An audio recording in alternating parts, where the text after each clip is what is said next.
Saudaraku, telah berpulang ke rahmatullah Ferry Murshidan Baidan, salah seorang tokoh nasional putra Aceh. Ferry Murshidan yang pernah menjadi Ketua Pansus RUU PA DPR RI dan mantan Menteri ATR atau Kepala BPN meninggal dunia pada hari ini Jumat 2 Desember 2022.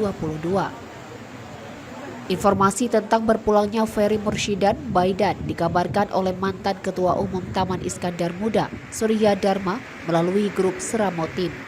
Surya Dharma juga menginformasikan rumah duka di Jalan Anggrek Cendrawasih nomor 9, nomor 24 Selipi, Jakarta. Informasi meninggalnya tokoh nasional asal Aceh Ferry Murshidan Baidan disampaikan oleh sahabatnya Surya Dharma, mantan Ketua Umum Taman Iskandar Muda.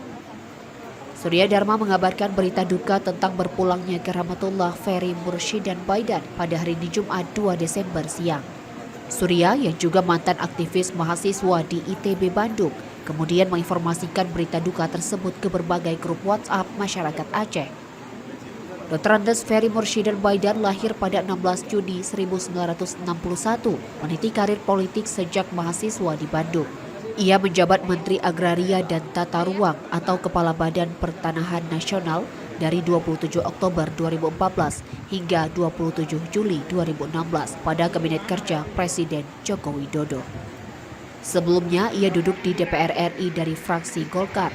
Ferry Murshidan Baidan merupakan anggota Komisi 2 DPR RI untuk periode 2004-2009, sekaligus Ketua Pansus Rancangan Undang-Undang Pemilu dan Ketua Pansus RUU Pemerintahan Aceh.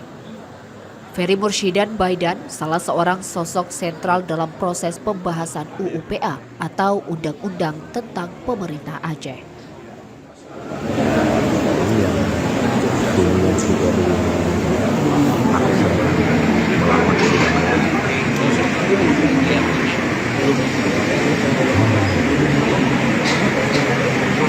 yang sebelah kiri malah ketua tim abdi dengan wapres Sanewisi mantan Menteri Perindustrian. Bosnya awak petum.